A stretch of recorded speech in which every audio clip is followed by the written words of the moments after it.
अस्सलामुअलैकुम व्यूअर्स। हमारे एक रेगुलर व्यूअर ने नाम लेना मुनासिब नहीं, उन्होंने ईमेल करके मुझसे एक सवाल पूछा है कि डॉक्टर साहिबा क्या औरतों का भी खड़ा होता है जैसे कि मर्दों का खड़ा होता है। औरतों की शर्मगाह में भी क्या तनाव आता है। यकीनन ये बात उन्होंने कहीं से सुन रखी होगी।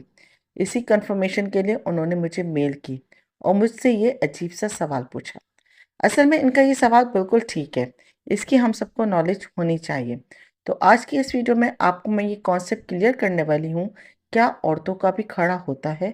अगर हाँ, तो वो कैसे? वीडियो को पूरा लाजमी देखिएगा, बिल्कुल ऑथेंटिक नॉलेज और तहकीकी दलाइल पर आपको जवाब मिलने वाला है और आपको मज़ा ज़रूर आएगा। वीडियो को अपने दोस्तों के साथ शेयर करना बिल्कुल मत भूलिएगा। तो टॉपिक पर आते हैं कि औरतों को मर्दों की तरह इरेक्शन कैसे आता है, इनकी शर्मगाह में क्या खड़ा होता है और कैसे तनाव आता है, कब आता है, इसकी क्या लॉजिक है। देखिए, जब मर्द और औरत अपने आप को सेक्स के लिए तैयार करते हैं, जब इनकी बॉडी सेक्स के लिए तैयार होती है, तो दोनों के जिस्मों में कुछ चेंजेस आती हैं, लेकिन दोनों के सिम्टम्स अलग अलग होते हैं। दोनों जिस्म अपने अपने तरीके से अराउज होते हैं। मर्दों के पार्ट्स में वो चेंजेस वाज़ेह तौर पर नज़र आती हैं क्योंकि इनका पेनिस खड़ा हो जाता है। नफ्स में तनाव बिल्कुल सामने ज़ाहिर हो रहा होता है, जो पहले से बड़ा और सख्त हो जाता है, जो कि इंटरसेक्शन के लिए बहुत ज़रूरी है।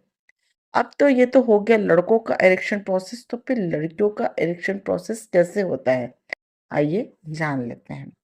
तो इन सब से पहली बात हैरानकुन ये होगी कि जैसे लड़कों के केसेस में इरेक्शन प्रोसेस होता है, अगर वो 100% होता है, तो आपको ये सुनकर हैरानगी होगी कि लड़कियों के केसेस में ये इरेक्शन 200% होता है, यानी मर्दों से डबल, मर्दों से दुगना।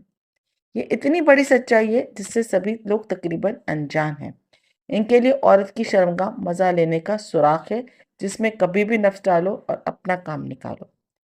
ये अलग बात है कि मर्द इरेक्शन के बगैर सेक्स परफॉर्म कर ही नहीं पाता, जबकि औरत का तनाव मुख्तलिफ होने की वजह से अगर इसे इरेक्शन नहीं भी है, तो मर्द फिर भी सेक्स परफॉर्म कर सकता है, क्योंकि इरेक्शन के बिना भी सुराख मौजूद है और वो इसमें इंटरसेक्शन कर सकता है। जबकि मर्द के नफ्स में अगर तनाव नहीं, तो वो बिल्कुल भी कुछ नहीं कर सकता।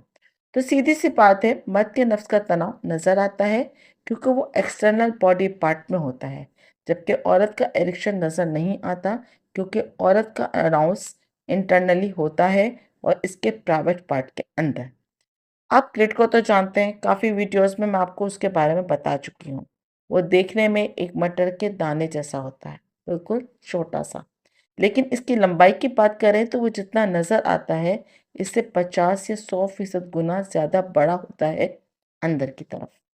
क्लिट मर्द के नफ्स की तरह ही होता है, लेकिन अंदर की तरफ और उससे जुड़ी बहुत ज़्यादा ऐसी नर्व्स होती हैं जो औरत की पूरी शर्मगाह में फैली हुई होती हैं। यानी ये जितनी सेंसिटिव और मज़ा देने वाली नर्व्स हैं, वो पूरी शर्मगाह में फैली हुई होती हैं, जिससे औरतें मज़ा हासिल करती हैं। 20% मज़ा औरत को पूरी शर्मगाह के स्टिमुलेट होने से मिलता है और 80% सिर्फ और सिर्फ क्लिट से डायरेक्टली मिलता है। जब औरत अराउस होती है, सेक्स के लिए तैयार होती है, तो ब्लड सर्कुलेशन क्लिट को स्टिमुलेट करता है और क्लिट, जो कि मान लें कि 3 इंच जगह में बिल्कुल ढीली हालत में होती है, वो 7-8 इंच तक फैल जाती है और यूट्रस को धकेल कर पीछे ले जाती है। इसमें ज़्यादा जगह बन जाती है, जिससे वो 6 से 8 इंच तक का नफ्स बर्दाश्त कर पाती है। आमतौर पर शर्मगाह की रगें और पूरा नर्व सिस्टम बिल्कुल ढीला हो जाता है, लेकिन जब औरत गर्म हो जाती है, अराउस हो जाती है, तो इसकी शर्मगाह में भरपूर तनाव आ जाता है, जिससे नफ्स जब रगड़ खाता है, तो औरत बेपनाह मज़ा महसूस करती है। औरत की शर्मगाह का सुराग भी टाइट हो जाता है, क्योंकि जैसे जैसे मर्द स्ट्रोक लगाता है, तो इसके नफ्स के ऊपर वाला हिस्सा बार बार औरत की क्लिट से टकरा रहा होता है और औरत की शर्मगाह तनाव में आती जाती है। और तनाव बेहद होने पर एक वक्त ऐसा आता है जब वो पानी छोड़ देती है, जिसको आम जबान में फारिग होना या ऑर्गेज़म होना कहते हैं। वैसे फारिग होना लफ्ज़ मर्दों के लिए ही मुनासिब है, क्योंकि जब मर्द मनी खारिज कर देता है, तो वो फारिग हो जाता है, क्योंकि अब इसमें कुछ देर के लिए सेक्स परफॉर्म करने की सकत नहीं रहती और नफ्स तनाव छोड़ देता है, ढीला हो जाता है। जबकि औरत फारिग नहीं होती, वो प्लेजर तक पहुंचती है, फिर ऑर्गेज़ तक, और फिर ऑर्गेज़ एक बार नहीं कई बार हो सकता है।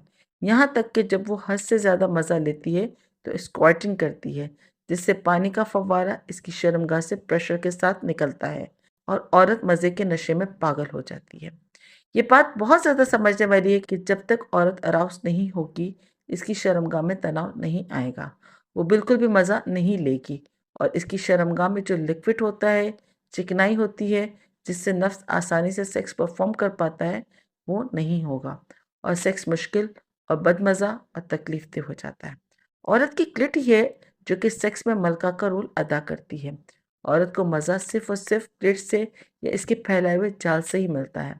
जब तक क्लिट स्टिमुलेट नहीं होगी, औरत का जिस्म सेक्स के लिए तैयार नहीं हो पाएगा। तो मेरा ख़्याल है आपको समझ आ गई होगी कि औरत की शर्मगाह में क्या खड़ा होता है और कैसे खड़ा होता है। बहुत ही सादा से तरीके से आपको समझाने की मैंने कोशिश की है। उम्मीद है आज की वीडियो आपको ज़रूर पसंद आई होगी।